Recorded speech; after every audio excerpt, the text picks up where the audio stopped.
पान कक्का लेकिन काल्हि जे छै से अहाँ तऽ गजबे कऽ देलियै यौ, नहीं तऽ बाप रे बाप ओकरा तब हमरा लागैए जीवन बर्बाद भऽ जैतै। बौआ रे हम जे छियै से ओहि शुरुए से एहि सबमे बड़ बुझल छै, बुझल।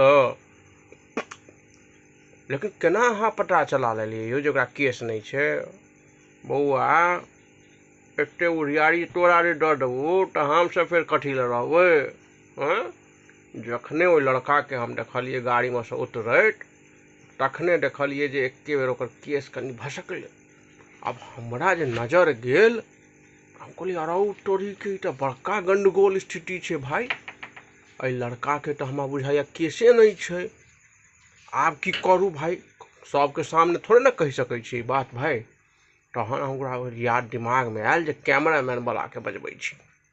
बजेलहुँ ओकरा, कहलियै रे बौआ ई जे आइ काल्हि तोहर सबके उड़न खटोला एलौ हन, हुर्र दनी जे एके बेर चलै छौ, ई हेलीकॉप्टर एहि लड़का पर लऽ जो तऽ एखन ई पाग नहीं पहिरने छौ। आ उएह केलकै, लऽ गेलै एके बेर शूटिंगके बहानासँ आ देखलहक सीधा उड़ि कऽ विंग्स कहै छै हो कि विंग्स कहै छै भाई, ओ लगेने रहै। ओतऽ शुक्र भेलै जे हम दिमाग लगेलहुँ, नहीं तऽ बुझते छक एकदम कपार देखाइत रहे महाराज।